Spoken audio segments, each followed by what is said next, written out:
ஆண்டவரும் இரட்சகருமாக இயேசு கிறிஸ்து இனிய நாமத்தில் உங்கள் யாவருக்கும் அன்பின் வாழ்த்துக்களை தெரிவித்துக் கொள்கிறேன். ஒவ்வொரு வாரமும் இந்த யூடியூப் சேனல் மூலமாய் உங்களை நான் சந்திப்பதில், கர்த்தருடைய வார்த்தையை பகிர்ந்து கொள்வதில் மிகுந்த மகிழ்ச்சி அடைகிறேன். ஹல்லேலூயா. இது பலருக்கு பிரயோஜனமாக இருக்கிறது. பலர் சாட்சிகளை சொல்லுகிறார்கள். ஒவ்வொரு வாரம் ஆண்டவர் நாமம் மகிமைக்காக தான் உங்களுக்கு நான் சொல்லிக் கொண்டிருக்கிறேன். அருமையான தேவ பிள்ளைகளே, ஆமென். நீங்க இதை செய்து இன்னும் பலருக்கு கூட நீங்க ஷேர் பண்ணலாம். ஆமென். அவங்களுடைய ஆத்மாவில் பலன் அடைவதற்கு அது பிரயோஜனமாய் கூட இருக்கும். இன்றைக்கு கூட கர்த்தருடைய வார்த்தைக்கு நேராக நான் கடந்து செல்வோம். ஒரு நிமிடம் கண்களை மூடி நாம் ஜெபிக்கலாம். அன்பு தகப்பனே, இந்த நல்ல மாலவழிக்காய் உமக்கு நன்றி சொல்லுகிறோம் ஆண்டவரே. ஆவியாயும் ஜீவனமாய் இருக்கிற வார்த்தை இப்பொழுது எங்களுக்கு வெளிப்படும்படியாய் ஜெபிக்கிறோம்ப்பா. ஆண்டவரே, நீர் பேசும் நாங்கள் கேட்கிறோம் ஆண்டவரே. மனுஷ சத்தத்தை அல்லப்பா ஆண்டவர், நீர் பேசும்படியாய் ஜெபிக்கிறோம். அன்றைக்கு லீதியாளின் இருதயத்தை திறந்த என் ஆண்டவர் இன்னைக்கு எல்லாருடைய இருதயங்களை திறப்பீராக. அப்பிரயோஜனமானவன் ஆண்டவரே, பிரயோஜனப்படுத்துகிற கற்ற நீர் ஒருவர் மாத்திரம்ப்பா. அடையனை மறைத்து நீர் வெளிப்படும்படியாய் ஜெபிக்கிறோம். எல்லா தடைகள் விலகட்டும். மகிமை உமக்கு செலுத்துகிறோம். இயேசுவின் மூலம் ஜெபங்களும் பிதாவே, ஆமென். ஹல்லேலூயா. கர்த்தருடைய வார்த்தைக்கு நேராக கடந்து போகலாம்.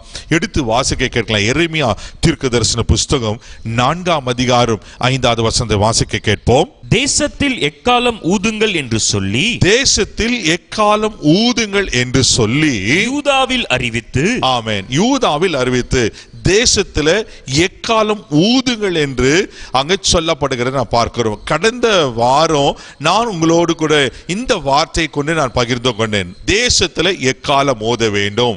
ஆமென். இந்த எக்காலம் எதை குறிக்கிறது? எச்சரிப்பை குறிக்கிறது. இது எச்சரிப்பின் எக்காலம் என்று சொல்லி நாம் பார்த்தோம். இந்த எக்காலம் ஊதுகிறதுபடினால், இந்த பட்டயம் வருகிறபடினால் கர்த்தர் நம்மை காவற்காரனாக வைத்திருக்கிறார். நீங்களும் நானும் தான் தேசத்திற்கு காவற்காரர் என்று சொல்லி கடந்த வார்த்தையில் உங்களோடு கூட பகிர்ந்து கொண்டேன். அருமையான தேவ பிள்ளைகளே, அது எச்சரிப்பின் எக்காலம். எச்சரிப்பின் எக்காலத்தை குறித்து உங்களோடு கூட பகிர்ந்து கொண்டேன். இன்றைக்கு கூட அதனுடைய தொடர்ச்சியாய் நம்ம இன்னொரு எக்காலத்தை உங்களுக்கு காண்பிக்க விரும்புகிறேன். எடுத்து வாசிக்க கேட்கலாம். லேவியராகமம் புஸ்தகம் 25ஆம் அதிகாரம் 9வது வசனத்தை வாசிக்க கேட்கலாம். அப்பொழுது 7ஆம் மாதம் 10ஆம் தேதியில் எக்கால சத்தம் தொனிக்கும்படி செய்ய வேண்டும். எக்கால சத்தம் தொனிக்கும்படி செய்ய வேண்டும். பாவ நிவாரண நாளில் உங்கள் தேசமெங்கும் எக்கால சத்தம் தொனிக்கும்படி செய்ய வேண்டும். எக்கால சத்தம் தொனிக்கப்படி செய்ய வேண்டும். தேவ பிள்ளைகளே, இங்க இரண்டாவது ஒரு எக்காலத்தை குறித்து உங்களுக்கு காண்பிக்க விரும்புகிறேன். இங்க 7ஆம் மாதம் 10ஆம் தேதியிலே எக்கால சத்தம் தொனிக்கும்படி செய்ய வேண்டும். ஹல்லேலூயா. அதுக்கு முன்பாக இருக்கிற வசனத்தை வாசிப்போம். 8வது வசனத்தை வாசிக்க கேட்கலாம். அன்றியும் 7 ஓய்வு வருஷங்கள் உள்ள 7 ஓய்வு வருஷங்கள் உள்ள 7 வருஷங்களை எண்ணுவாயாக. 7 வருஷங்களை எண்ணுவாயாக. அந்த 7 ஓய்வுள்ள வருஷங்களும் 7 ஓய்வுள்ள வருஷங்களும் 49 வருஷமாகும். 49 வருஷமாகும். ஹல்லேலூயா. இது அப்படியே இருக்கட்டும். இப்ப 10வது வசனத்தை வாசிக்க கேட்கலாம். 10வது வசனத்தை வாசிக்க பார்க்கலாம். 50ஆம் வருஷத்தை பரிசுத்தமாக்கி 50வது வருஷத்தை பரிசுத்தமாக்கி தேசமெங்கும் அதன் குடிகளுக்கெல்லாம் விடுதலை கூற கடவீர்கள். தேசமெங்கும் அது குடிகளுக்கெல்லாம் விடுதலை கூற கடவீர்கள். அது உங்களுக்கு யூபிலி வருஷம். அது உங்களுக்கு யூபிலி வருஷம். அதிலே உங்களுக்கு ஒவ்வொருவனும் தன் காணியாட்சிக்கு தன் குடும்பத்துக்கும் திரும்பி போக கடவன். ஹல்லேலூயா. அவன் ஒவ்வொருவனும் தன் காணியாட்சிக்கு குடும்பத்தோடு போக கடவன் அங்கே சொல்லப்பட்டிருக்கு. அருமையான தேவ பிள்ளைகளே, இங்க இது முதல் வசனத்தை நம்ம வாசிப்போம்னா, அங்கே ஆண்டவர் சீனாய் மலையில மோசேக்கு ஒரு கட்டளை கொடுக்கிறார். நீ இஸ்ரவேல் புத்திரோடு சொல்ல வேண்டியது என்னவென்றால் என்று சொல்லி, நான் கொடுக்கப்படுகிற வாக்குத்தத்தம் பண்ணப்பட்ட பாலும் தேனும் ஓடுகிற அந்த கானானுக்குள்ள நீங்க போகும்போது அங்க செய்ய வேண்டிய காரியங்கள். 3வது வசனத்தை வாசிப்பனா, 6 வருஷம் உன் வயலை விதைத்து உன் திராட்சை தோட்டத்தை கிளை கழித்து அதன் பலனை சேர்ப்பாயாக. ஏழாவது வருஷத்திலோ கர்த்தருக்கென்று ஓய்ந்திருக்கும் ஓய்வு தேசத்திற்கு இருக்க வேண்டும். ஹல்லேலூயா. ஆண்டவர் மோசே மூலமாய் ஒரு நியமத்தை கொடுக்கிறார். என்ன நியமத்தை கொடுக்கிறார்? நீங்கள் போய் சுதந்திரிக்க வேண்டிய தேசத்துல 6 வருஷம் விதை விதைத்து 6 வருஷம் நீங்க அதனுடைய பலனை சாப்பிட வேண்டும். ஹல்லேலூயா. கவனமாய் கவனிங்க. 7வது வருஷம் நீங்கள் ஒரு விதை விதைக்க கூடாது, ஒரு கிளை கழிக்க கூடாது, அப்படி என்று ஒரு சட்டத்தை கொடுக்கிறார். ஏனென்றால் அந்த 7வது வருஷம் முழுமையான ஓய்வு வருஷம். அதுல தானாய் முளைக்கிறது அதை பறித்து நீங்க சாப்பிட வேண்டும் என்று அங்க சொல்லப்பட்டிருக்கிறது. அங்க ஒரு வேலை கூட செய்யக்கூடாது என்று நான் பார்க்கிறேன். 5வது வசனத்தை வாசிப்போம்னா, தானாய் விளைந்து பயிரானதை அறுக்காமலும் கிளை கழிக்காத விட்ட திராட்சை செடியின் பழங்களை சேர்க்காமலே இருப்பாயாக. தேசத்துக்கு அது ஓய்வு வருஷமாய் இருக்க கடவுது. தேசத்தின் ஓய்விலே பயிராகிறது உங்களுக்கு ஆகாரமாய் இருப்பதாக. உன் வேலைக்காரனுக்கும் உன் வேலைக்காரனுக்கும் உன் கூலிக்காரனுக்கும் உன் இடத்தில் ஒரு கண்ணியனுக்கு அது கொடு என்று கர்த்தர் சொல்லுகிறார். அருமையான தேவ பிள்ளைகள், அப்படின்னா 6 வருஷம் விதை விதைத்து அறுவடை செய்ய வேண்டும், 7வது வருஷம் ஓய்ந்திருக்க வேண்டும். ஹல்லேலூயா. ஆமென். அருமையான தேவ பிள்ளைகளே, இப்படி ஒரு முறை மாத்திரமல்ல 7 வருஷம் செய்ய வேண்டும் என்று ஆண்டவர் சொல்லுகிறார். ஒரு 6 வருஷம் முடிந்து 7வது வருஷம் ஓய்வு வருஷம், அடுத்த 6 வருஷம் விதை விதைத்து அறுவடை செய்து அடுத்த 7வது வருஷம் ஓய்வு வருஷம், இப்படி 7 முறை கடைபிடிக்க வேண்டும். அருமையான தேவ பிள்ளைகளே, அப்படின்னா 7 வருஷம் 49 ஆண்டுகள் அப்படி செய்ய வேண்டும் என்று கர்த்தர் நியமத்தை கொடுக்கிறார். அதன் பிறகு 7வது மாதம் 10ஆம் தேதியில என்ன செய்ய வேண்டும் என்றால் ஒரு எக்காலத்தை ஊத வேண்டும் என்று சொல்லப்பட்டிருக்கிறது. அது 50வது வருஷம். ஹல்லேலூயா. அதுதான் நீங்க 9வது வசனம் வாசித்தோம். அப்பொழுது 7ஆம் மாதம் 15ஆம் தேதியில எக்காலம் தொனிக்கும்படி செய்ய வேண்டும். அங்க 7ஆம் மாதம் 15ஆம், அதாவது 50வது வருஷத்துல எக்காலம் ஊத வேண்டும். அது விடுதலையின் எக்காலம் என்று சொல்லப்பட்டிருக்கு. 10வது வருஷத்துல 50வது வருஷத்தை பரிசுத்தமாக்கி தேசமெங்கும் குடிகள் எல்லாம் விடுதலை கூற கடவீர்கள். ஹல்லேலூயா. அருமையான தேவ பிள்ளைகளே, அப்ப அந்த 49 வருடங்கள் முடிந்த பிறகு இந்த 50வது வருடம் அவங்களுக்கு ஒரு விடுதலை வருஷமா இருக்கிறது. அவர்கள் தன் சொந்த காணி ஆட்சிக்கு போக வேண்டும் என்று சொல்லப்பட்டிருக்கு. எப்படி போகணுமா? தன் குடும்பத்தோடு போக வேண்டும். அப்படின்னு அவர்களுக்கு என்று பொசிஷனுக்கு அவர்கள் சுதந்திரிக்க வேண்டிய காரியங்களை சுதந்திரிக்க வேண்டும் என்று சொல்லப்பட்டிருக்கிறது. ஹல்லேலூயா. கடந்த வாரம் நம்ம பார்த்தோம் எச்சரிப்பின் எக்காலம். அந்த எச்சரிப்பின் எக்காலம் ஏன் தொனிக்க வேண்டும்? பட்டயம் தேசத்துக்குள்ள வருகிறது. அந்த பட்டயத்திலிருந்து மக்களை தப்புவிப்பதற்காக கர்த்தர் உங்களை காவற்காரனாய் காவற்காரையா வைத்திருக்கிறார். இன்றைக்கு இன்னொரு பெரிய பொறுப்பை கர்த்தர் நம்மிடத்தில் கொடுத்திருக்கிறார். அதை இதுதான் நம்ம பார்க்க போகிறோம். அருமையான தேவ பிள்ளைகளே, இந்த 50வது வருஷம் விடுதலையின் வருஷம் என்று பார்த்தோம். இன்னைக்கு பலர் பலவிதமான காரியங்களில் கட்டப்பட்டிருக்கிறாங்க. விடுதலை இல்லாமல் இருக்கிறதை நாம் பார்க்கிறோம். அருமையான தேவ பிள்ளைகளே, பலவிதமான காரியங்களில் இன்னைக்கு அடிமைகளாக இருக்கிறதை நாம் பார்க்கிறோம்.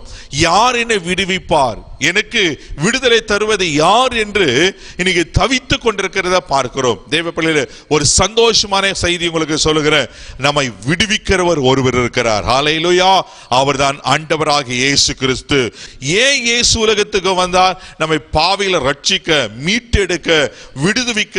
பல அர்த்தத்தை நாம் சொல்லலாம். அருமையான தேவ பிள்ளைகளே, தேவ திட்டமும் அதுவா தான் இருந்தது. ஹல்லேலூயா. அதனாலதான் மிக முக்கியமான ஒரு காரியத்தை உங்களுக்கு காண்பிக்க விரும்புகிறேன்.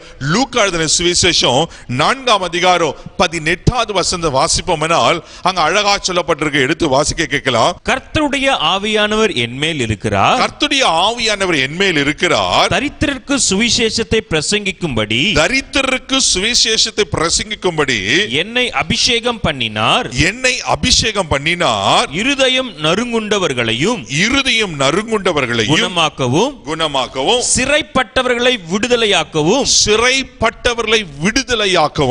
குருடருக்கு பார்வையும் பிரசித்தப்படுத்தும்படிக்கு நொறுங்குண்டவர்களை விடுதலையாக்கவும். இங்கே பாருங்க, இயேசு ஜெபாலயத்துக்கு போகிறார். அவர் வளர்ந்த ஊராக நாசரேத்துல அங்க இருக்கிற ஜெபாலயத்துக்கு வழக்கம் போல போகிறார். அவங்க போகிற சமயத்துல அப்பொழுது அவர் புஸ்தக சுருளை எடுத்து வாசிக்கிறார்.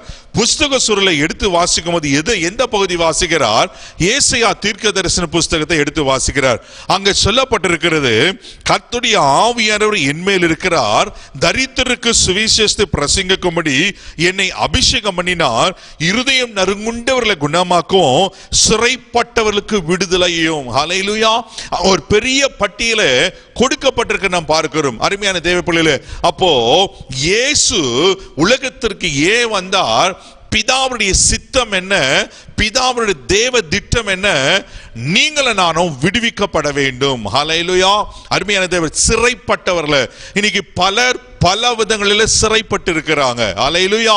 அவர்கள் எல்லாம் விடுவிக்கும்படி தான் இயேசு உலகத்துக்கு வந்தார். அதுதான் நாங்க சொல்லப்பட்டிருக்கு. நிறைய காரியங்கள் சொல்லப்பட்ட இருதயம் நொறுங்குண்டவர்களை குணமாக்கவும், சிறைப்பட்டவர்களை விடுதலையாக்கவும், குருடருக்கு பார்வை பிரசித்தப்படுத்தவும், நொறுங்குண்டவர்களை விடுதலையாக்கவும், அனுக்கிரக வருஷத்தை பிரசித்தப்படுத்தவும் என்னை அனுப்பினார். ஹல்லேலூயா. அருமையான தேவ பிள்ளைகளே, அவர் புஸ்தக சூழலை வாசித்து முடிந்த பிறகு அவர் என்ன பண்ணாக்கா, இந்த 21வது வசனம் வாசிக்கிறோம். அப்போது அவர்களோடு பேச தொடங்கி, உங்கள் காதுகள் கேட்க இந்த வேத வாக்கியம் இன்றைய தினம் நிறைவேறினது. ஏசாயா தீர்க்கதரிசன புஸ்தகத்துல 61ஆம் அதிகாரம் 1-3 வசனங்களை வாசிப்போமானால் இதே காரியதாங்க சொல்லப்பட்டிருக்கும். கர்த்தருடைய ஆவியானவர் என்மேல் இருக்கிறார், தரித்திரருக்கு சுவிசேஷத்தை அறிவிக்கும்படி, இருதய நொறுங்குண்டர் காயங்களை குணமாக்கும்படி, அவன் சிறைப்பட்டவர்களை விடுவிக்கும்படி கர்த்தரை அபிஷேகம் பண்ணினார் என்று ஏசாயா தீர்க்கதரிசி 800 ஆண்டுகளுக்கு முன்பாகவே இயேசு கிறிஸ்துவை குறித்து அங்க எழுதப்பட்டிருக்க பார்க்கிறோம்.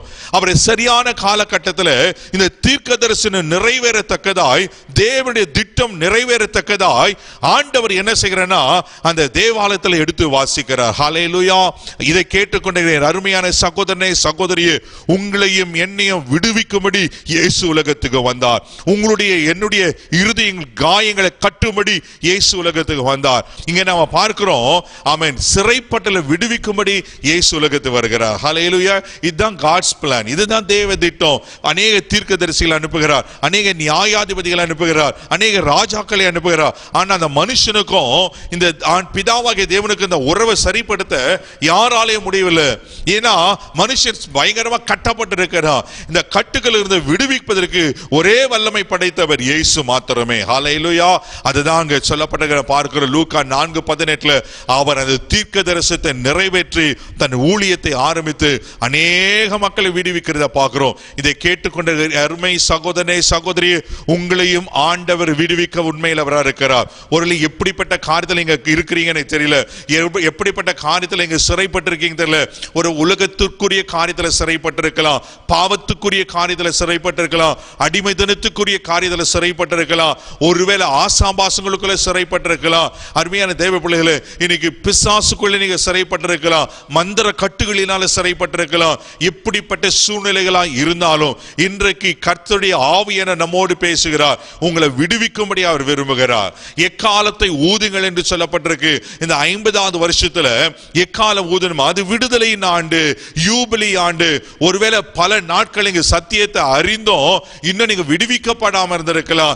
அருமையான தேவ பிள்ளைகளே, பல நாட்கள் நீங்க ஆண்டவரை அறிந்தோம், ஆண்டவர் பிள்ளை என்று சொல்லியும் ஒரு பெயர் கிறிஸ்துவலா இருந்து இன்னும் நீங்க முழுமையான விடுதலையை பெற்றுக்கொள்ளாம இருக்கலாம். இன்றைக்கு பரிசுத்த ஆவியானவர் எக்காலத்தை ஊதி என்று சொல்லுகிறார். என்ன எக்காலம்? விடுதலை எக்காலம். இன்றைக்கு உங்க வாழ்க்கையில் ஒரு விடுதலையை கர்த்தர் கட்டளையிட விரும்புகிறார். நீங்களும் நானும் அடிமைத்தனத்தில் வாழ்வது ஆண்டவருக்கு பிரியமில்லை. ஹல்லேலூயா. எபிரேயரின் புஸ்தகம், ஆமென், 2ஆம் அதிகாரம் 14-15 வசனத்தில் வாசிப்போம்னால் அங்க அழகா சொல்லப்பட்டிருக்கும். எடுத்து வாசிக்க கேட்கலாம். எபிரேயர் 2ஆம் அதிகாரம் 14-15 வாசிங்க பார்க்கலாம். ஆதலால் பிள்ளைகள் மாம்சத்தையும் இரத்தத்தையும் உடையவர்களாய் இருக்க, ஓகே, அவரும் அவர்களைப் போல மாம்சத்தையும் இரத்தத்தையும் உடையவரானார். மரணத்துக்கு அதிகாரியாகிய பிசாசானவனை தமது மரணத்தினால் அழிக்கும்படிக்கும், ஆமென், ஜீவ காலமெல்லாம் மரண பயத்தின் அடிமைத்தனத்திற்குள்ளான யாவரையும் விடுதலை பண்ணும்படிக்கும் அப்படியானார். ஹல்லேலூயா. ஹல்லேலூயா. தேவ பிள்ளைகளே, இங்க மிக அழகாக சொல்லப்பட்டிருக்கு. பிள்ளைகள் மாம்சத்தையும் இரத்தத்தையும் உடையவர்களாய் இருக்க, அவரும் அவர்களை போல மாம்சத்தையும் இரத்தத்தையும் உடையவரானார். மரணத்துக்கு அதிகாரிக பிசாசானவனை தமது மரணத்தினாலே அழிக்கும்படிக்கும், ஜீவ காலெல்லாம் மரண பயத்தினால அடிமைத்தனத்திற்குள்ளான யாவரையும் விடுதலை பண்ணும்படிக்கு அப்படியானார். ஹல்லேலூயா. அருமையான தேவ பிள்ளைகளே, மனிதனை ஒரு மரணம் ஆட்கொண்டிருந்தது. அவன் எப்பொழுது அந்த ஏதேன் தோட்டத்தில் தேவனுடைய பிதாவுடைய வார்த்தைக்கு கீழ்ப்படியாம அவன் பாவம் செய்தானோ அப்பொழுது அவனுக்கு மரணம் நியமிக்கப்பட்டிருந்தது. அருமையான தேவ பிள்ளைகளே, அது நித்திய ஆக்கினை உண்டு பண்ணுகிற மரணமா இருந்தது. இந்த நித்திய ஆக்கினை மரணத்திலிருந்து விடுதலை ஆக்கும்படிக்கு ஆண்டவராக இயேசு கிறிஸ்து உலகத்திற்கு வந்து அவன் மரணத்துக்கு அதிகாரியாக பிசாசானவனை தன்னுடைய சிலுவையினால ஜெயித்து அவனை வெற்றி சிறந்தார். ஹல்லேலூயா. அந்த மரண பயத்திலிருந்து நம்மை விடுதலை ஆக்கினார். ஆமென். அருமையான தேவ பிள்ளைகளே, இன்னைக்கு யாரா மரணத்தை ஆமென் விரும்புவார்களா? அருமையான தேவ பிள்ளைகளே, இன்னைக்கு யாரும் அது விரும்ப மாட்டாங்க. இன்னைக்கு இருக்கிற இந்த கொள்ளனை சூழ்நிலையில இன்னைக்கு பலருக்கு இந்த மரணத்தை குறித்து தானே ஒரு பயம் இருக்கிறது. ஒரு காரியத்தை உங்களுக்கு சொல்லுகிறேன் தேவ பிள்ளைகளே, நீங்க விடுதலை ஆக்கப்பட்டவர்களா இருப்பீங்களா நீங்க பயப்படணும் அவசியம் இல்லை. உங்க மேல ஒரு பாதுகாப்பு இருக்கிறது. ஹல்லேலூயா. அதுதான் இயேசு கிறிஸ்துவினால் உண்டாகிற அவர் ரத்தத்தினால் உண்டாகிற பாதுகாப்பு. தேவ பிள்ளைகளே, அதனால தான் இங்க சொல்லப்பட்டு ஜீவ காலெல்லாம் மரண பயத்தினாலே அடிமைத்தனத்திற்குள்ளான யாவரை விடுதலை ஆக்கப்படும். ஆமே.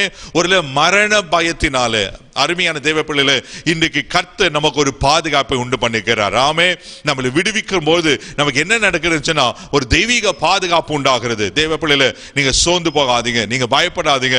இன்றைக்கு கர்த்தர் அப்படியேப்பட்ட ஒருவேளை நீங்க பயத்தினால கட்டப்பட்டு இருப்பீங்கன்னா, பயத்தினால சிறைப்பிடிக்கப்பட்டு இருப்பீங்கன்னா, இன்றைக்கு கர்த்தர் உங்க பயத்திலிருந்து உங்களை விடுவிக்க உண்மையில வரா இருக்கிறார். உங்க மேல ஒரு தெய்வீக பாதுகாப்பை கர்த்தர் கட்டளையிடுவதற்கு அவர் உண்மையில வரா இருக்கிறார். ஹல்லேலூயா. ஆமென். அது மாத்திரம் இல்லாம நாம் ஏன் விடுதலையாக்கப்பட வேண்டும் என்று சொன்னா, யோவான் சுவிசேஷம் 10ஆம் அதிகாரம் 10வது வசனம் வாசிப்பீங்கன்னா நாம நன்கு அறிந்திருக்கிறோம். எடுத்து வாசிக்க கேட்கலாம். திருடன் திருடவும் கொல்லவும் அழிக்கவுமே வருகிறானே என்று வேறொன்றுக்கும் வரான். நானோ அவைகளுக்கு ஜீவன் உண்டாயிருக்கும் அது பரிபூர்ணப்படவும் வந்தேன் சொல்றாரு. ஆண்டவர் சொல்றாரு, திருடன் வேலை திருடவும் கொல்லவும் அழிக்கும் வேலைதான்.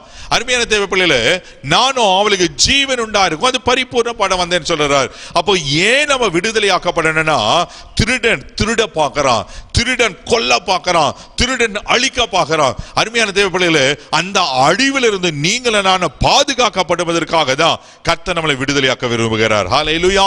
நான் சொல்றது உங்களுக்கு புரிய நினைக்கிறேன். தேவ பிள்ளைகளே, இன்னைக்கு பிசாசுடைய வேலை நம்ம அழிக்கணும்னு நினைக்கிறான், ஆண்டவர் நம்மை பாதுகாக்க விரும்புகிறார். ஹல்லேலூயா. அது மாத்திரமில்ல, லூக்கா சுவிசேஷம் 1ஆம் அதிகாரம் 71வது வசனம் வாசிக்கும் போது அங்க மிக அருமையா சொல்லப்பட்டிருக்கு. எடுத்து நம்ம வாசிக்க கேட்கலாம். உங்கள் சத்துருக்களின் கையில் நின்று நீங்கள் விடுதலையாக்கப்பட்டு ஆமென். ஏற்கனவே நான் சொன்னேன், இன்னைக்கு சத்துருன்னு வேலைனா கொல்லவும் அழிக்கவும் பார்க்கிறான், ஒரு மரண பயத்தை உண்டு பண்ண பார்க்கிறான். இன்னைக்கு ஆண்டவர் அப்படிப்பட்ட காரியத்திலிருந்து நம்மளை விடுதலையாக்க முடியா விரும்புகிறார். அதுக்காக தான் இயேசு உலகத்துக்கு வந்தார் பார்க்கிறோம். உங்கள் சத்துருக்களின் கையினை நீங்க விடுதலையாக்கப்பட்டு உயிரோடு இருக்கனாலலாம் பயம் இல்லாமல் எனக்கு முன்பாக பரிசுத்தத்தோடு நீதியோடு இருக்க வேண்டும். அப்ப நான் விடுதலையாக்கப்படும் போது என்ன நடக்கிறது? எனக்குள்ள இருக்கிற அந்த பயம் போய் விடுகிறது. ஆமே. எனக்குள்ள தேவனுடைய பக்தி வைராக்கியம் உண்டாகிறது. நாம் பரிசுத்தமாக்கப்படுகிறோம், நாம் நீதிமானாய் மாறுகிறோம். எத்தனை பெரிய பாக்கியம் பாருங்க அருமையான தேவ பிள்ளைகளே. அதனால தான் ஆண்டவர் நம்ம விடுதலையாய் வாழ வேண்டும் என்று விரும்புகிறார். அதனால தான் இயேசு நம்மை விடுவிக்க வேண்டும் என்று விரும்புகிறார். அதனால தான் இயேசு உலகத்துக்கு வந்தார். அந்த ஏசாயா தீர்க்கதரிசன வாஸ்தவ அந்த தீர்க்கதரிசனம் நிறைவேறின காரணம் அதுதான். சிறைப்பட்டுள்ள விடுவிக்கும்படி இயேசு உலகத்துக்கு வந்தார். திட்டமா இங்க சொல்லப்பட்டிருக்கிறது. என்ன காரியத்தில் நீங்க சிறைப்பட்டு இருக்கிறீங்க, என்ன காரியத்தில் நீங்க கட்டப்பட்டிருக்கிறீங்க, என்ன காரியத்தில் நீங்க அடிமைத்தனத்துக்குள்ள ஆக்கப்பட்டிருக்கிறீங்க. தேவ பிள்ளைகளே, இன்னைக்கு இரண்டாவது ஒரு எக்காலம் உங்களுக்கு காண்பிக்கிறேன், விடுதலையின் எக்காலம். ஹல்லேலூயா. நீங்க விடுவிக்கப்பட வேண்டும் என்று ஆண்டவர் விரும்புகிறார். நீங்க விடுவிக்கப்படும் போது பயம் இல்லாம இருப்பீங்க, விடுவிக்கப்படும் போது பரிசுத்தத்தோடு இருப்பீங்க, விடுவிக்கப்படும் போது நீதி செய்கிறதா இருப்பீங்க, அவர் ஊழியம் செய்கிறதா இருப்பீர்கள். ஹல்லேலூயா. அதுதான் நம்ம பார்க்கிறோம். போகட்டும், கர்த்தர் யாரையெல்லாம் விடுவிக்க விடுவிக்க விரும்புகிறார். எடுத்து நான் வேதத்தில் உங்களுக்கு காண்பிக்க விரும்புகிறேன். விடுதலை என்று நாம் அறிந்த உடனே மிக முக்கியமாய் நமக்கு மனதில் வருகிற ஒரு காரியம், தேவ பிள்ளைகளே, எகிப்தினுடைய அடிமைத்தனத்தை நாம் அறிந்திருக்கிறோம். அந்த இஸ்ரவேல் ஜனங்களை கர்த்தர் எப்படியாய் விடுவிக்கிறார் என்பதை நன்கு நாம் அறிந்திருக்கிறோம். எடுத்து வாசிக்க கேட்கலாம். யாத்ராகமம் புஸ்தகம் 5ஆம் அதிகாரம் 23வது வசனத்தை வாசிப்போமானால் அங்க அந்த சம்பவத்தை நம்ம நன்கு அறிந்து கொள்ள முடியும். எடுத்து வாசிக்க கேட்கலாம். யாத்ராகமம் 5:23 வாசிங்க பார்க்கலாம்.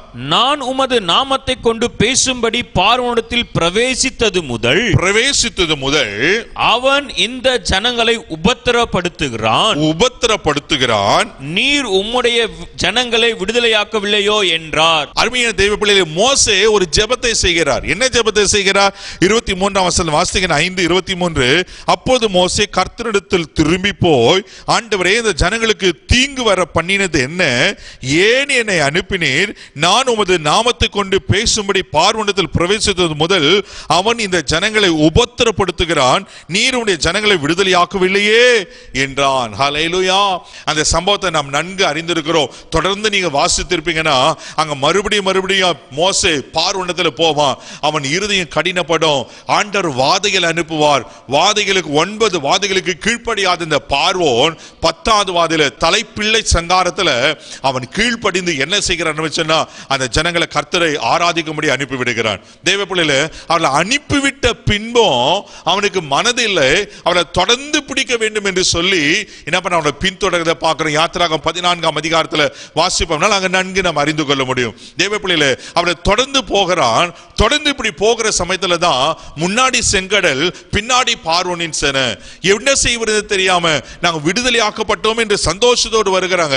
ஆனால் அந்த பார்வோன் என்ன செய்கிறாங்க, அவளை பின்தொடர்கிறான். அப்பொழுது கர்த்தர் தன்னுடைய கை வல்லமையை காண்பிக்கிறார். இன்று காண்கிற எகிப்தினை இனி காண மாட்டாய் என்று சொல்லி ஆண்டவர் செங்கடலை பிளக்க பண்ணி அதை வெட்டாந்திரையாக்கி தம் ஜனங்களை அதன் வழியாக கடந்து போக பண்ணி பின்பாக வந்த பார்வோனையும் அவனுடைய சேனையும் அந்த கடலில் மூழ்கடிக்க பண்ணி தன் கை வல்லமையை காண்பிக்கிறார். ஒரு முழுமையான விடுதலை அங்க பார்க்கிறோம். ஹல்லேலூயா. தேவ பிள்ளையே, இன்றைக்கு ஒருவேளை நீங்களும் எந்த அடிமைத்தனத்துக்குள்ள இருக்கிறீங்க? அன்றைக்கு இஸ்ரவேல் ஜனங்கள் எகிப்தின் அடிமைத்தனத்துக்குள்ள இருந்தாங்க. எகிப்துல அவர் சுமை சுமக்கிற வேலைகளையும் பாடுகளை அனுபவிக்கிறவங்களும் ஒருவேளை கஷ்டத்தையும் நஷ்டத்தையும் அனுபவிக்கிற ஜனங்களாய் காணப்பட்டார்கள். அந்த ஜனங்களை விடுவிக்கும்படி கர்த்தர் மோசையை தெரிந்து கொண்டு ஆண்டவர் ஒரு விடுதலை பயணத்தை அங்கு செய்கிறதை நான் பார்க்கிறோம். அந்த சம்பவம் நன்றாக உங்களுக்கு தெரியும். தேவ பிள்ளைகளே, ஒரு சந்தோஷமான செய்தியை சொல்லட்டுமா? அன்றைக்கு ஜனங்களை விடுவிக்கும்படி கர்த்தர் மோசையை ஏற்படுத்தினார். இன்றைக்கு உங்களையும் என்னையும் விடுவிக்கும்படிக்கு ஆண்டவராக இயேசு கிறிஸ்து 2000 ஆண்டுகளுக்கு முன்பாக உலகத்துக்கு வந்தார். ஹல்லேலூயா. ஆமென். இன்றைக்கு நம்ம விடுதலை ஆகும்படியாய் அவர் விரும்புகிறார். அதனால தான் அவர் ரத்தத்தை சிந்திருக்கிறார். தேவ பிள்ளைகளே, ஒரு எப்படிப்பட்ட காரியத்துல நீங்க இருக்கிறீங்க தெரியல. ஆமென். ஆண்டவர்களை விடுவிக்க விரும்புகிறார். இந்த எகிப்தின் அடிமைத்தனம் எதை குறிக்கிறது? பாவத்தை குறிக்கிறது நம்ம பார்க்கிறோம். அருமையான தேவ பிள்ளைகளே, எகிப்து பாவத்துக்கு ஒப்புமையாய் சொல்லப்படுகிறது நம்ம பார்க்கிறோம். ஒருவேளை உங்க வாழ்க்கையில கூட எவ்விதமான பாவத்தோடு போராடி கொண்டிருக்கிறீங்க. ஒருவேளை கண்களின் இச்சைகள், மாம்சத்தின் இச்சைகள், ஜீவனத்தின் பெருமைகள், மாம்சத்துடைய கிரிகள், வேதத்தில் அநேக காரியங்களை சத்தியங்களை நாம் பார்க்கிறோம்.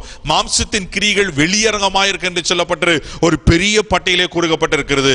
தேவ பிள்ளைகளே, நாம் ஆவிக்குரியவர்கள் தான், ஆண்டவரை அறிந்தவர்கள் தான், ஆவிக்குரியவர்களாய் இருந்தோம், ஆண்டவரை அறிந்தோம். ஆமென். விட முடியாத சில பாவங்கள் இருக்கும். தேவ பிள்ளைகளே, இன்றைக்கு அந்த பாவங்களை நான் 100% செயின்ட் யாரும் சொல்ல முடியாது. ஒவ்வொருத்தருக்குள்ள ஒரு பலவீனம் இருக்கிறது. அந்த முழுமையான விடுதலையை பெற்றுக்கொள்ள முடியும் ஆண்டவர் விரும்புகிறார். தன் பாவங்களை மறைக்கிறவன் வாழ்வடைய மாட்டான், அவைகள் அறிக்கை செய்து விட்டு விடுகிறவனோ இறக்க பெறுவான் என்று சொல்லப்பட்டிருக்கு. ஒரு நீங்க என்ன பாவத்தில் இருக்கிறீங்க? நான் மறுபடியும் சொல்றேன், உங்களை கண்டம் பண்ண நான் பேசல. கர்த்தர் உங்களை விடுவிக்க முடியாது இந்த எக்காலத்தை ஊத சொல்லுகிறார். தேவ பிள்ளைகளே, நீங்க இப்படிப்பட்ட பாவத்தில் இருக்கிறீங்க. நான் ஒரு பெரிய பாவம் என்பது ஒரு பெரிய கொலை செய்வதோ, ஒரு வேசித்தனம் பண்ணதோ, ஒரு விபச்சாரம் பண்ணுவதோ, அப்படிப்பட்ட பாவத்தை செய்யாம இருக்கலாம். தேவனுடைய பிள்ளை, வேதம் என்ன சொல்லுகிறது? தீய நோக்கம் பாவம் என்று சொல்லப்பட்டிருக்கிறது. அநீதி எல்லாம் பாவம் என்று சொல்லப்பட்டிருக்கு. ஆண்டவருக்கு பிரியமில்லாத என்ன காரியத்தை நீங்க செய்கிறீர்களோ அது பாவம். நான் சொல்லவில்லை, வேதம் சொல்லுகிறது. தேவ பிள்ளைகளே, அநீதி எல்லாம் பாவமா? ஆமென். தீய நோக்கம் பாவமா, உங்களை எண்ணம் உங்களுடைய சிந்தனை கரைப்பட்டு இருக்குமானால், உங்க சிந்தனைக்குள்ள மாம்சம் இருக்குமானால் அது பாவம் என்று சொல்லப்பட்டிருக்கிறது. இன்றைக்கு இந்த பாவத்திலிருந்து உங்களை விடுதலையாக்க முடியுதான் பரிசுத்த ஆவியானவர் இந்த செய்தியை உங்களோடு கூட பகிர்ந்து கொண்டிருக்கிறார். ஹல்லேலூயா, ஆமென். தேவ பிள்ளைகளே, ஆமென். யோசித்து பார்க்கலாம், நாம் எந்த காரியத்தில் அடிமைப்பட்டிருக்கிறோம். வேதத்தில் நம்ம வாசிக்கிறோம், யோவான் எழுதின சுவிசேஷம் 8ஆம் அதிகாரம் 34வது வசனத்தை வாசிப்போமானால் நன்கு அறிந்த வசனம் தான், எடுத்து வாசிக்க கேட்கலாம். இயேசு அவர்களுக்கு பிரதியுத்தரமாக, பாவம் செய்கிற எவனும் பாவத்துக்கு அடிமையா இருக்கிறான். பாவம் செய்கிற எவனும் பாவத்துக்கு அடிமையா இருக்கிறனா. தேவ பிள்ளைகளே, நீங்க பாவம் செய்வீர்களா அதற்கு நீங்க ஒரு அடிமை. You are a slave. நீங்க பாவம் செய்வீர்களானால் நீங்கள் அதற்கு சிறைப்பட்டு இருக்கிறீர்கள். ஹல்லேலூயா. நான் ஏற்கனவே சொன்ன பாவம் என்பது ஒரு கொலையோ ஒரு வேசித்தனோ ஒரு பெரிய பாவம் இல்ல, ஒரு பெரிய காரியம் இல்ல. சின்ன சின்ன காரியத்துல, ஹல்லேலூயா, நம்ம யோசனையில, நம்ம சிந்தையில, நம்ம பார்வையில, நம்ம செய்கையில, நம்முடைய வார்த்தையில ஆண்டவரை புண்படுத்துகிறவர்களா இருக்கிறோமா, அல்லது உலகத்துக்கு ஒத்து போயிருக்கிறோமா, அல்லது ஆண்டவருக்கு கொடுக்க வேண்டிய பர்சன்டேஜ்ல 100% நாம் கொடுக்கிறோமா, அல்லது இந்த பர்சன்டேஜ் நாம் குறைஞ்சிருக்கிறோமா, தேவன் எதிர்பார்க்கிற பரிசுத்தத்தை நமக்கு நீங்கள் என்ன காண்பிக்கிறவர்களா இருக்கிறோமா? ஆமென். மறுபடியும் சொல்ல, என்னை மன்னிக்கணும் தேவ பிள்ளைகளே, இன்னைக்கு பரிசுத்த ஆவியை நம்மோடு பேசி கொண்டிருக்கிறார். ஹல்லேலூயா. அருமையான தேவ பிள்ளைகளே, இன்னைக்கு ஆண்டவர் நம்மை விடுவிக்க விரும்புகிறார். ஹல்லேலூயா. என்னோட சேர்த்து நான் சொல்லுகிறேன், இன்னைக்கு கர்த்தர் நம்மை விடுவிக்க விரும்புகிறார். ஆண்டவர் வருகை சீக்கிரமா இருக்கிறது. இன்றைக்கு உலகத்துல நடக்கிற காரியங்களை நாம் பார்த்தோமானால் பயங்கரமான காரியங்கள் இருக்கிறது. ஆண்டவர் வருகைக்கான அடையாளங்களுக்கு பல நாட்கள் பல வாரங்கள் உங்களோடு நாங்கள் அது பகிர்ந்து கொண்டு வருகிறோம். தேவ பிள்ளைகளே, அருமையான தேவ பிள்ளைகளே, இன்றைக்கு நாம் எப்படி இருக்கிறோம்? இன்னைக்கு அந்த அடிமை தனத்துக்குள்ள இருக்கிறோமா, சிறைப்பட்டு இருக்கிறோமா? பாவம் செய்கிற எவனும் பாவத்துக்கு அடிமையா இருக்கிறானா? ஹல்லேலூயா. இன்னைக்கு என்ன பாவத்தில் இருக்கிறோம்? இன்னைக்கு எப்படிப்பட்ட பாவத்தில் இருக்கிறோம்? ஒரு ரகசியத்துல பாவத்தில் இருக்கிறீங்களா? அருமையான தேவ பிள்ளைகளே, இன்னைக்கு ஆண்டவருக்கு முழுமையா நம்ம அர்ப்பணிப்போம். ஆமென். தேவன் எதிர்பார்க்கிற இந்த பரிசுத்தம், தேவன் எதிர்பார்க்கிற இந்த பரிசுத்தத்தை ஆமென் நாம் வாழ கர்த்தர் நம்மளுக்கு கிருபை செய்வாராக. அது மாத்திரம் இல்லாம சங்கீதங்களின் புஸ்தகம் 39ஆம் சங்கீதம் 8வது வசனத்துல வாசிப்போம் என்றால் அங்க சொல்லப்பட்ட எடுத்து வாசிக்க கேட்கலாம்.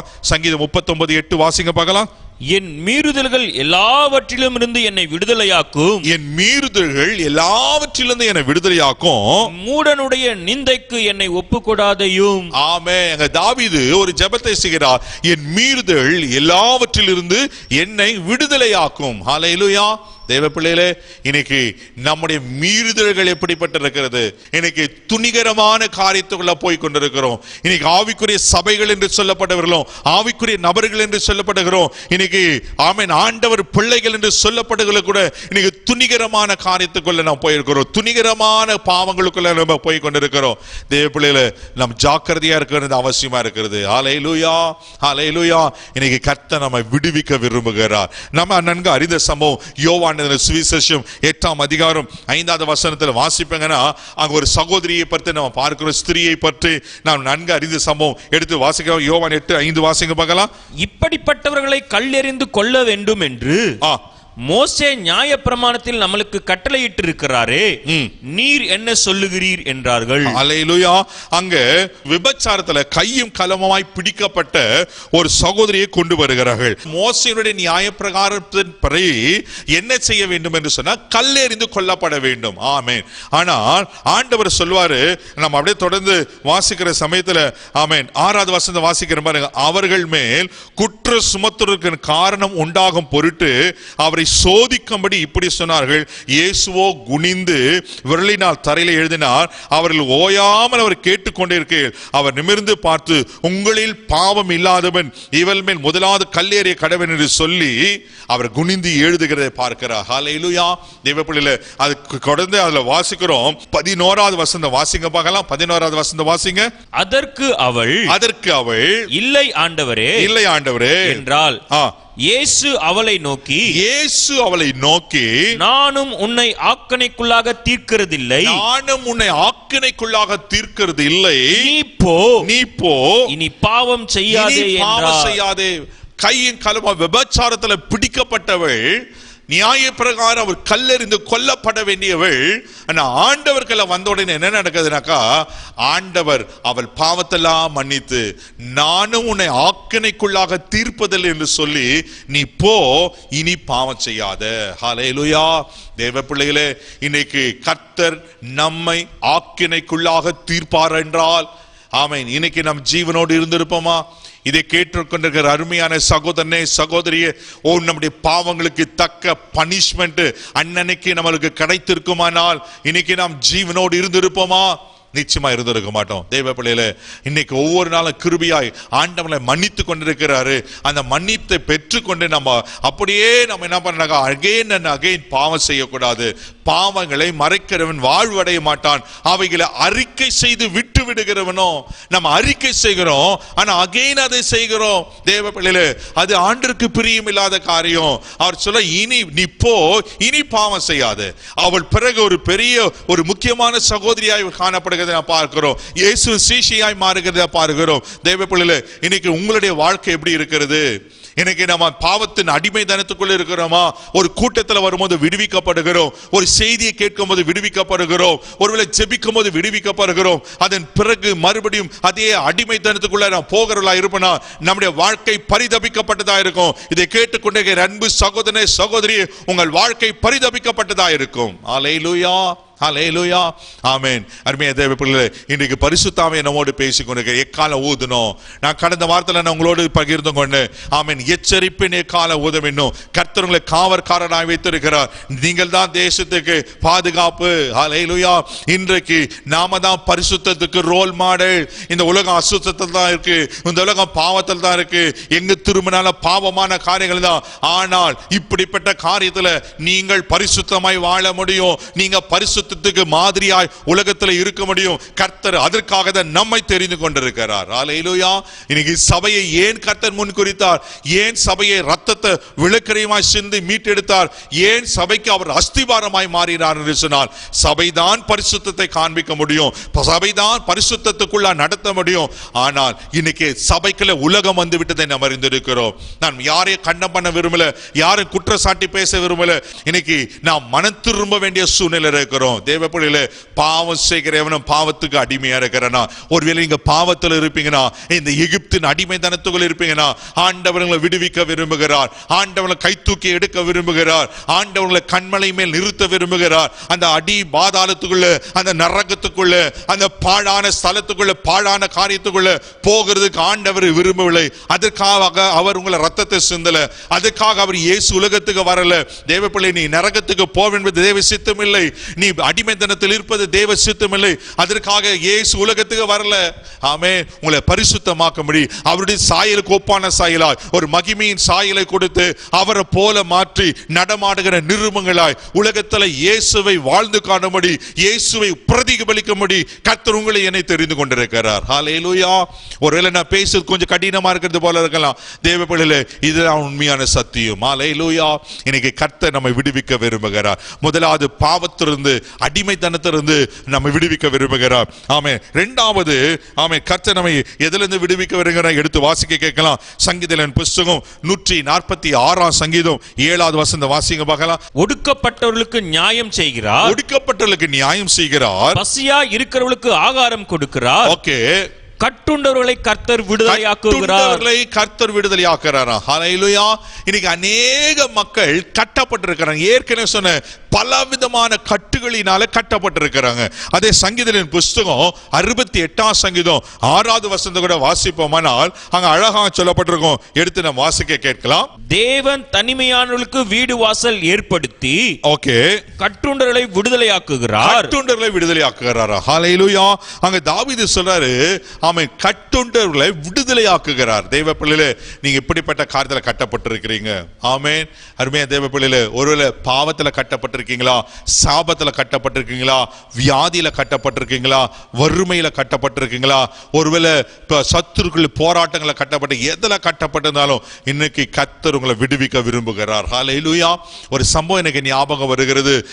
லூக்கா சுவிசேஷத்துல வாசிப்போம்னா, அந்த இரு வழி சந்தியில கட்டப்பட்டிருக்கிற கழுதை குட்டியை அவிழ்த்து கொண்டு வாருங்கள் என்று கர்த்தர் சொல்லுவார். அந்த கழுதைக்குட்டி எங்க கட்டப்பட்டுச்சுன்னா இரு வழி சந்தியில கட்டப்பட்டுச்சுன்னா. அப்படின்னா இன்னைக்கு நிறைய பேர் எப்படி இருக்கிறோம்னாக்கா டபுள் மைண்டடா இருக்கிறோம். நான் உலகமும் எனக்கு வேணும், ஆண்டவரை வேணும். ஆமென். இன்னைக்கு அப்படிப்பட்ட இரட்டிப்பான வாழ்க்கை வாழ முடியாது. ஹalleluya. It's very very great challenge. தேவ பிள்ளைகளே, நமக்கு ஒரு பெரிய சவால் என்ன தெரியுமா? இன்னைக்கு நான் ஆண்டவர் பிள்ளை தான், ஆவிக்குரியவன் தான், ஆனாலும் நான் உலகத்தை அனுபவிக்க, உலகத்தை ருசி பார்க்க, உலகத்தோடு கொஞ்சம் ஒத்து போக விரும்புகிறோம். ஹalleluya. என் அருமையான சகோதரனே சகோதரியே, இதை கேட்டுக்கொண்டிருக்கிற அருமையான தேவ ஜனமே, இன்றைக்கு பரிசுத்த ஆவி நம்மோடு பேசிக் கொண்டிருக்கிறார். நாம் இரு வழி சந்தியில் இருக்கிறோமா? அப்படின்னா எனக்கு உலகமா வேணும், ஆண்டவர் வேணும், அப்படி வாழ முடியாது. ஆமென். ஆண்டவர் உலகத்துக்குள்ளதான் இருந்தாரு. அவர் சொல்றாரு, இந்த உலகத்தின் அதிபதி வரான், அவருடைய காரியங்கள் ஒன்று என்னிடத்தில் இல்லை என்று சொல்லுகிறார். 100% அப்படியே கை உயர்த்தி ஆமென் அழகா சொல்றாரு. என்ன சொல்றாருனாக்கா, இந்த உலகத்தின் அதிபதி வரான், அவனுடைய காரியங்கள் ஒன்றும் இல்லை. இன்னைக்கு நம்மை பார்த்து நாமளே சொல்ல முடியுமா? நான் உலகத்தில் தான் இருக்கிறேன், இந்த உலகத்தினுடைய இச்சைகள், உலகத்தினுடைய காரியங்கள், உலகத்துக்குரிய அசுத்தங்கள் ஒன்று எனது மேல இல்ல சொல்ல முடியுமா? தேவ பிள்ளைல அப்படி இருப்பீங்கன்னா சந்தோஷப்படுறேன். வெரி குட், உங்களை அப்ரிஷியேட் பண்றேன். Keep it up. அதுல தொடர்ந்து போங்க. அப்படி இல்லைனா இன்னைக்கு கர்த்தர் உலகத்துக்குரிய காரியங்களை நம்மளிருந்து எடுத்து போக விரும்புகிறார். நம்ம டபுள் வாழ்க்கை வாழ முடியாது, இரட்டிப்பான வாழ்க்கை வாழ முடியாது, வேஷம் தரித்த வாழ்க்கை வாழ முடியாது, ஒரு ஹிப்போக்ரசி லைஃப் வாழ முடியாது. ஹல்லேலூயா. தேவ பிள்ளைல ஆமென். எதுல நம்ம கட்டப்பட்டிருக்கிறோம்? ஒரு சம்பவத்தை உங்களுக்கு காண்பிக்க விரும்புறேன். லூக்கா எழுதின சுவிசேஷம் 13ஆம் அதிகாரம் 16வது வசனத்தை வாசிங்க பார்க்கலாம். லூக்கா 13:16 வேகமாய் வாசிக்க கேட்கலாம். இதோ சாத்தான் 18 வருஷமாய் கட்டியிருந்த ஆபிரகாமின் குமார்த்தியாகிய இவளை ஓய்வு நாளில் இந்த கட்டிலிருந்து அவிழ்த்து விட வேண்டியதில்லையா என்றார். ஹல்லேலூயா. அங்க ஒரு ஸ்திரியை கொஞ்சம் கூட நிமிர கூடாதபடிக்கு என்ன பண்ண சாத்தான் 18 வருஷமாய் கட்டி வைத்திருக்கிறான். யோசித்து பாருங்களேன், 18 வருஷமா பிசாசனை கட்ட வைத்திருக்கிறான். ஹல்லேலூயா. எத்தனை ஜனங்கள் இன்னைக்கு இப்படி பல விதங்கள கட்டப்பட்டிருக்கிறாங்க. ஒரு சிகரெட்டுக்கால கட்டப்பட்டிருக்கிறாங்க. ஹல்லேலூயா. தேவ பிள்ளை ஒரு குடியினால கட்டப்பட்டிருக்கிறாங்க. இன்னைக்கு ஒரு டிவி சீரியலுக்கு கட்டப்பட்டிருக்கிறாங்க. தேவ பிள்ளையில மறுபடியும் சொல்ல, யாரு குற்ற சாட்ட பேசவில்லை, பரிசுத்த ஆவி என் உள்ளத்துல போட்ட வார்த்தைகளோடு பேசிக் கொண்டிருக்கிறேன். அவர் கொஞ்சம் கூட நிமிரக்கூடாதபடிக்கு கட்டப்பட்டிருந்தாலும் இன்னைக்கு நம்முடைய வாழ்க்கை மேன்மையா வைக்கணும்னு ஆண்டவர் விரும்புகிறார். ஆனா பிசாசு என்ன செய்யறனா, நம்ம முன்னேறக்கூடாது, பரிசுத்தமாய் வாழக்கூடாது, ஆண்டவர் சாயலுக்கு ஒப்பான சாயலாய் மாறக்கூடாது என்பதற்காகவே கட்டி வைத்திருக்க நாம் பார்க்கிறோம். ஹல்லேலூயா. தேவ பிள்ளைகளே, இன்றைக்கு ஆண்டவரை யூபிலி வருஷத்தை உங்களுக்கு கட்டளைகிறார். இந்த நாட்கள் உங்களுக்கு ஒரு விடுதலை நாட்கள். ஹல்லேலூயா. மூன்றாவது, நாம் எதில கட்டப்பட்டிருக்கிறோம்? எடுத்து வாசிக்க கேட்கலாம்.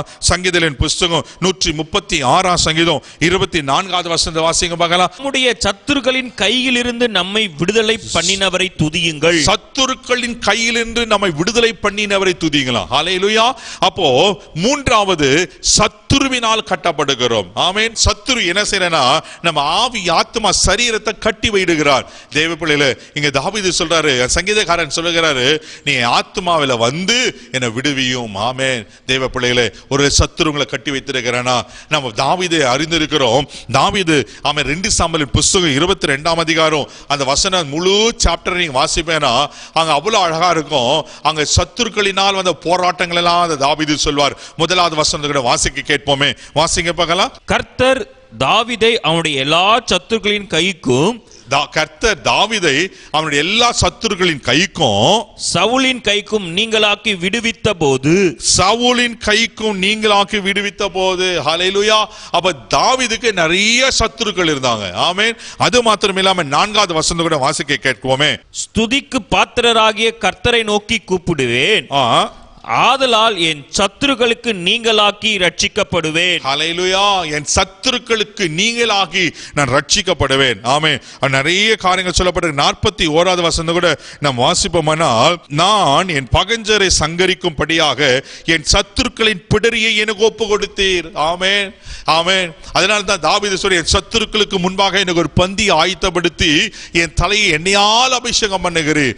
தாவீதுக்கு சொந்த ஜனமே சத்துருக்களாய் மாறுகிறார்கள். அருமையான தேவ பிள்ளை, சொந்த மகனே சத்துருவாய் மாறுக நாம் அறிந்திருக்கிறோம்.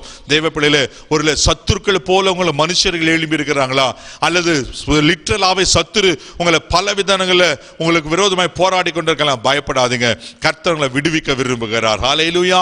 சத்துருவின் பிடரிய கர்த்தர் உங்களை கரத்துல கொடுப்பார். தாவீது சொல்லுகிறது போல, என் சத்துருக்களின் பிடரியை எனக்கு ஒப்பு கொடுத்தீர். ஆமென். உங்க சத்துருக்களுக்கு முன்பாக உனக்கு ஒரு பந்தியை ஆயத்தப்படுத்துவார். உங்க தலையை எண்ணெயால் அபிஷேகம் பண்ணுவார். நீங்க சோர்ந்து போகணும்னு அவசியம் இல்லை. ஹல்லேலூயா. தேவ பிள்ளைகளே, முதலாவது நம்ம பார்த்தோம், பாவத்திலிருந்து கர்த்தர் நம்மளை விடுவிக்கிறார். இரண்டாவது, அநேக விதமான கட்டுகளிலிருந்து, சாப கட்டுகளிலிருந்து, மரண கட்டுகளிலிருந்து, வியாதி கட்டுகளிலிருந்து, பலவீன கட்டுகளிலிருந்து, இப்படிப்பட்ட பலவிதமான கட்டுகளிலிருந்து கர்த்தர் உங்களை விடுவிக்கிறார். மூன்றாவது, சத்துருவின் கட்டுகளிலிருந்து, உங்களுக்கு விரோதமாய் வருகிற சத்துருவைகளை கர்த்தர் முறியடித்து அவைகளிலிருந்து உங்களை விடுவிக்க அவர் உண்மையில் இருக்கிறார். ஹல்லேலூயா. நீங்களும் நானும் விடுதலையாய் வாழ வேண்டும் என்பது ஆண்டவர் விரும்புகிறார். இப்ப இந்த விடுதலையை நான் எப்படி பெற்றுக்கொள்ள முடியும்? நாம் நன்கு அறிந்திருக்கிற சத்தியம். யோவான் சுவிசேஷம் 8ஆம் அதிகாரம் 36வது வசனம் கூட வேகமாய் வாசிக்க கேட்போம். ஆகையால் குமாரன் உங்களை விடுதலையாக்கினால் மெய்யாகவே விடுதலையாவீர்கள். அப்போ நம்மளை விடுவிக்கிறவர் யார்? குமாரன் இயேசு கிறிஸ்து. அதுக்கு தான் உலகத்துக்கு வந்தார். அல்லேலூயா. குமாரன் உங்களை விடுதலையாக்கினால் மெய்யாகவே விடுதலையாவீர்கள். தேவ பிள்ளைகளே, இந்த 7வது மாதம், 7 மாசம், இந்த 50வது வருஷம் மாதத்துல 50வது வருஷம் விடுதலையின் வருஷம் என்று சொல்லப்பட்டது. யூபிலி ஆண்டு. இன்றைக்கு கர்த்தர் உங்களுக்கு ஒரு யூபிலி இயரை வைத்திருக்கிறார். இந்த நாள் நான் விசுவாசிக்கிறேன், இந்த நாள் உங்களுக்கு ஒரு யூபிலி டே. கர்த்தர் உங்களை விடுவிக்க விரும்புகிறார். ஹல்லேலூயா. குமாரன் உங்களை விடுதலையாக்கினால் மெய்யாகவே விடுதலையாவீர்கள். அப்ப இயேசு கிறிஸ்து ரத்தத்தினால அவர் நம்மை விடுவிக்கிறவராய் பார்க்கிறோம். இரண்டாவது, அதே யோவான் 8:32 என்ன சொல்லப்பட்டிருக்கிறது? எடுத்து வாசிக்க கேட்கலாம். சத்தியத்தையும் அறிவீர்கள், சத்தியம் உங்களை விடுதலையாக்கும் என்றார். இந்த சத்திய வேத வார்த்தைகளை நாம் அறிந்திருக்கும் போது, இந்த வார்த்தைக்கு நான் கீழ்ப்படியும் போது, இந்த வார்த்தையை நான் உட்கொள்ளும் போது, இந்த வார்த்தையின்படி நடக்க நான் அர்ப்பணிக்கும் போது நான் விடுவிக்கப்படுகிறேன். ஹல்லேலூயா. என சத்தியம் தான் அவர் தான் சத்தியம். இந்த வார்த்தை தான் மாம்சமாகி, அப்ப வார்த்தையும் இயேசு கிறிஸ்துவும் பிரிக்கவே முடியாது. தேவ பிள்ளைகளே, அந்த இயேசு கிறிஸ்து தான் வார்த்தையாகிய அவர்தான், சத்தியமாகிய அவர்தான். அவருடைய சத்தியத்தினால் நம்மை விடுவிக்க விரும்புகிறார். ஹல்லேலூயா. நாம விடுதலையாக்கப்படுகிறதுக்கு எந்த மந்திரவாதிகளை போகணும்னு அவசியம் இல்லை. நீங்கள் விடுவிக்கப்படுவதற்கு எந்த ஒரு பெரிய பெரிய ஸ்காலர்களோ டாக்டர்களையோ ஒருவேளை உலகத்தில் வேற எங்கேயும் நீங்க போகணும்னு அவசியம் இல்லை. சத்தியத்தை அறிந்து கொள்வீர்களானால் இந்த சத்தியம் எங்களை விடுதலையாக்கும். ஹல்லேலூயா. ஆண்டவரை நாம் பற்றிக் கொள்வோமானால் அவர் நம்மை விடுவிக்க உண்மையில இருக்கிறார். மூன்றாவது, நாம் எப்படி விடுவிக்கப்படுகிறோம்? 2 கொரிந்தியர் புஸ்தகம் 3ஆம் அதிகாரம் 17வது வசனத்தை கூட வாசிப்போமானால் அங்க அழகா சொல்லப்பட்டிருக்கு. எடுத்து வாசிக்க கேட்கலாம். கர்த்தரோ ஆவியானவர், கர்த்தருடைய ஆவி எங்கேயோ அங்கே விடுதலை உண்டு. ஹல்லேலூயா. கர்த்தருடைய ஆவி எங்கேயோ அங்கு விடுதலை உண்டு. அப்ப ஆவியானவர் நம்மை விடுவிக்கிறவராய் காணப்படுகிறார். தேவ பிள்ளைகளே, நீங்க பரிசுத்த ஆவியின் அபிஷேகத்தை பெறும்போது, பரிசுத்த ஆவியின் நிறைவை பெறும்போது, பரிசுத்த ஆவியின் உள்ளத்தில் ஆளுகை செய்யும் போது நீங்கள் விடுவிக்கப்படுவீர்கள். அல்லேலூயா. இயேசு உலகத்தில் இருந்த காலத்துல அநேக மக்களை விடுவித்தார். ஆமென். அது மாத்திரமே இல்லாம அவர் திரும்பி பரலோகத்துக்கு எடுத்துக்கொள்ளப்படும் போது அவர் கொடுக்கப்பட்ட வாக்கு, நமக்கு அருளப்பட்ட காரியம், நான் போய் உங்களுக்கு ஒரு தேற்றரவாளனை அனுப்புகிறேன். அவர் வந்து பாவத்து குறித்து, நீதி குறித்தும், நியாய தீர்ப்பதை கண்டித்து உணர்த்துவார் என்று சொல்லப்பட்டது மாத்திரமே இல்லாம அவர் நம்மை விடுவிப்பார் என்று சொல்லப்பட்டிருக்கிறது. ஆவியானவர் எங்கேயோ அவங்க விடுதலை. தேவ பிள்ளைகளே, உங்களுக்குள்ள ஆவியானவருக்கு இடம் கொடுப்பீங்கன்னா, உங்களுக்குள்ள ஆவியானவர் வாசம் பண்ணுவார் ஆனால் நீங்கள் விடுதலையாய் வாழ்வீர்கள். நீங்க சாபத்தில் இருக்க மாட்டீங்க, அடிமைத்தனத்தில் இருக்க மாட்டீங்க, கடன் பிரச்சனையில் இருக்க மாட்டீங்க, பலவீனத்தில் இருக்க மாட்டீங்க, சோர்வில் இருக்க மாட்டீங்க. ஒருவேளை அப்படிப்பட்ட காரியங்களை மேற்கொள்ள வந்தோம், ஆவியானவர்களை விடுவிப்பார், குமாரன் விடுவிப்பார். நீங்கள் அறிந்திருக்கிற சத்தியம் உங்களை விடுதலையாக்கும். ஹல்லேலூயா. இன்னைக்கு கர்த்தர் உங்களை விடுவிக்க விரும்புகிறார். இங்க இன்னொரு காரியத்தை கூட நான் சொல்லி நான் முடிக்க விரும்புறேன். கர்த்தர் நம்மளை விடுவிச்சுட்டாரு. ஆமென். இன்னைக்கு நம்மை ஆண்டவர் எப்படி வைத்திருக்கிற தெரியுமா? அநேகரை விடுவிக்கிற மக்களாய் கர்த்தர் நம்ம வைத்திருக்கிறார். எப்படி ஒரு மோசையை தெரிந்து கொண்டு கர்த்தர் அந்த விடுதலையின் காரியத்தை மோசே மூலமாய் இஸ்ரவேல் ஜனங்களுக்கு செய்தாரோ, தேவ பிள்ளைகளே, இன்றைக்கு உலகத்தில் அநேக மக்கள் கட்டப்பட்டிருக்கிறாங்க, அநேக மக்கள் பாவத்தில் இருக்கிறாங்க, அநேக மக்கள் சாபத்துக்குள்ள இருக்கிறாங்க, அநேக மக்கள் வியாதியில் இருக்கிறாங்க, அநேக மக்கள் ஆமென் விக்கிரகங்களினாலும் அடிமைத்தனத்துக்குள்ள இருக்கிறாங்க. இன்னைக்கு அந்த மக்களை விடுவிக்கிற பொறுப்பை கர்த்தர் உங்க கரத்துல கொடுத்திருக்கிறார். நான் கடந்த வாரத்துல பேசும்போது சொன்னேன், அந்த தேசத்துக்கு உத்தரவாதி நீங்க தான், தேசத்தை பாதுகாக்க வேண்டியது நீங்க தான், தேசத்துக்கு காவற்காரர் நீங்க தான். இன்றைக்கு பரிசுத்த ஆவியை நம்மோடு பேசுறார். அந்த மக்களை விடுவிக்க பொறுப்பு உங்க கையில இருக்கிறது. ஆமென். கர்த்தர் உங்களை ஒரு விடுதலை வீரனாய் வைத்திருக்கிறார். இந்த மோசையை கர்த்தர் தெரிந்து கொண்டார். ஹல்லேலூயா. யாருக்கு ஜனங்களை குறித்த ஒரு தரிசனம் இருக்கோ, யாருக்கு ஜனங்களை குறித்த ஒரு பாரம் இருக்கிறதோ, கர்த்தரை பயன்படுத்துவார். தேவ பிள்ளைகளே, உங்களுக்கு ஜனங்களை குறித்து ஒரு கரிசனை இருக்குமானால், ஜனங்களை குறித்து ஒரு பாரம் இருக்குமானால், நிச்சயமா சொல்றேன், நீங்க விடுவிக்கப்பட்டது மாத்திரமல்ல, உங்களை கொண்டு கர்த்தர் அநேகரை விடுதலை ஆக்குவார். ஹல்லேலூயா. இன்னைக்கு நாம் விடுதலையாய் வாழ்ந்தா மாத்த போதாது, நாம் என்ன செய்யணும்னா மற்றவர்களை விடுவிக்க வேண்டும். ஹல்லேலூயா. அந்த சத்தியத்தை அவர்களுக்கு சொல்ல வேண்டும். அருமையான தேவ பிள்ளைகளே, ஆவியானவரை அவங்களுக்கு காண்பிக்க வேண்டும், இயேசுவை அவங்களுக்கு காண்பிக்க வேண்டும். அருமையான தேவ பிள்ளைகளே, அப்பதான் அந்த மக்கள் விடுவிக்கப்படுவார்கள். இன்னைக்கு கர்த்தர் உங்களை தான் தெரிந்து கொண்டிருக்கிறார். இன்னைக்கு கட்டப்பட்ட நிறைய ஜனங்கள் இருக்கிறாங்க. யோசித்து பாருங்க, 18 வருஷமா கொஞ்சம் கூட நிமிரக்கூடாதபடிக்கு கட்டப்பட்டிருந்த அந்த கூனியை கர்த்தர் நிமிர பண்ணினார் அல்லவா? பாவத்துல கல்லு இருந்து சாக வேண்டியவள கர்த்தர் ஒரு புது வாழ்வு கொடுத்தார் அல்லவா? அருமையான தேவ பிள்ளைகளே, இன்றைக்கு எத்தனை பேர் இப்படிப்பட்ட ஆமென் பாவத்துக்குள்ள அடி வாங்கி கொண்டிருக்கிறாங்க. இன்னைக்கு எத்தனை பேர் இப்படிப்பட்ட சாபத்துக்குள்ள பிசாசின் பிடியில கட்டப்பட்டிருக்கிறாங்க. அவங்களை விடுவிக்கும்படி கர்த்தர் தெரிந்து கொண்டிருக்கிறார். ஹல்லேலூயா. அந்த பாரத்தை பெற்றுக்கொள்ளுங்க, அந்த தரிசனத்தை பெற்றுக்கொள்ளுங்க. ஒருவேளை நீங்கள் விடுவிக்கப்பட்டிருக்கலாம், நீங்கள் ஆமென் விடுதலையாயிருக்கிறீங்க. அருமையான தேவ பிள்ளைகளே, ஆனா விடுவிக்கப்படாம கட்டப்பட்ட இன்னும் அநேக கோடிக்கணக்கான மக்கள் இருக்கிறாங்களே. கர்த்தர் உங்களை அழைக்கிறார். எக்காலம் ஊதுங்கள். நான் முதலாவது மறுபடியும் சொல்றேன், முதலாவது நம்ம பார்த்தோம், ஆமென் எச்சரிப்பின் எக்காலம் ஊதி காவற்காரனாய் கர்த்தர் நம்ம வைத்திருக்கிறார். இன்றைக்கு கர்த்தர் விடுதலையினை காலத்தை ஊத சொல்லுகிறார். நீ விடுவிக்கப்பட்ட பின்பு உன்னோடு கூட கூடுகிற மக்களை விடுதலையாக்க வேண்டியது நம்முடைய பொறுப்பா இருக்கிறது. ஹல்லேலூயா. தேவ பிள்ளைகளே, இன்னைக்கு கர்த்தர் உங்களோடு பேசி கொண்டிருக்கிறார். இன்னைக்கு ஆண்டவர் உங்களை விடுவிக்க விரும்புகிறார். அந்த விடுதலை ஊழியத்துல கர்த்தர் உங்களையும் பயன்படுத்த விரும்புகிறார். ஆண்டவருக்கு ஒப்பு கொடுங்க. கண்களை மூடி நான் ஜெபிக்கலாம். அன்பு தகப்பனே, உமக்கு நன்றி சொல்லி துதிக்கிறோம், உம்மை ஸ்தோத்திரிக்கிறோம். ஆண்டவரே, அப்பா, இப்பொழுது கூட நீர் எங்களுடைய பிரதான ஆசாரியராய் இருந்து எங்களை விடுவிக்கும்படி 2000 ஆண்டுகளுக்கு முன்பாய் உலகத்துக்கு வந்து ஆண்டவரே ஸ்தோத்திரம் எங்களை விடுதலையாக்கி இருக்கிறீர். ஆண்டவரே, இன்னும் ஆண்டவரே ஸ்தோத்திரம் அநேக மக்கள் விடுவிக்கப்படாம இருக்கிறாங்கப்பா. அப்படிப்பட்ட மக்களை விடுவிக்கிற ஒரு பெரிய ரெஸ்பான்சிபிலிட்டியை இதை கேட்டுக்கொண்டிருக்கிற பார்த்து கொண்டிருக்கிற ஒவ்வொருத்தருக்கும் நீர் கொடுப்பீராக ஜெபிக்கிறோம். ஆண்டவரே, ஒருவேளை இவர்களே பல விதத்தில் கட்டப்பட்டிருப்பார்களாம், இப்பொழுது இயேசுவின் நாமத்தில் விடுவிக்கப்படுவார்களாக ஜெபிக்கிறேன். சாப கட்டுகள் அறுக்கப்படட்டும், பாவ கட்டுகள் அறுக்கப்படட்டும். ஆண்டவரே, வியாதி கட்டுகள் அறுக்கப்படட்டும், சத்துருவின் கட்டுகள் அறுக்கப்படட்டும். இவர்களுக்கு விரோதமாய் இருக்கிற எல்லா விதமான கட்டுகள், நுகங்கள் இயேசுவின் நாமத்தில் முறிக்கப்படுவதாக. அப்பா, உமக்கு ஸ்தோத்திரம். குமாரன் விடுதலையாக்கினால் மெய்யாகவே விடுதலையாவீர்கள் சொன்னீரே. சத்தியத்தையும் அறிவீர்கள், சத்தியம் உங்களை விடுதலையாக்கும் சொன்னீரே. ஆவியானவர் எங்கேயோ அங்க விடுதலை என்று சொன்னீரே. பரிசுத்த ஆவியானவரே, இப்பொழுது உங்க வார்த்தையை நான் அனுப்பி இருக்கிறேன். ஆண்டவரே, அந்த வார்த்தைகளை விடுவிப்பதாக நான் ஜெபிக்கிறோம். அப்பா, உமக்கு நன்றி சொல்லுகிறோம். இவர்களை பாதுகாத்துக் கொள்ளுங்க ஆண்டவரே. ஆண்டவரே, இவர்களையும் அந்த விடுதலை ஊழியத்தில் பயன்படுத்துவீராக நாங்கள் ஜெபிக்கிறோம். கிருபைக்கு ஒப்பு கொடுக்கிறோம்.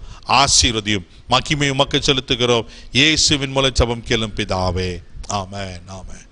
அருமையான தேவ பிள்ளைகளே, ஆமென். கர்த்தர் உங்களை விடுவித்திருக்கிறார். ஹல்லேலூயா. முழுமையான அந்த விடுதலை பெற்றுக்கொண்டு அநேக மக்களை நாம் விடுவிப்போம். கர்த்தர் ஆமென் நம்மை ஆசீர்வதிப்பாராக. God bless you.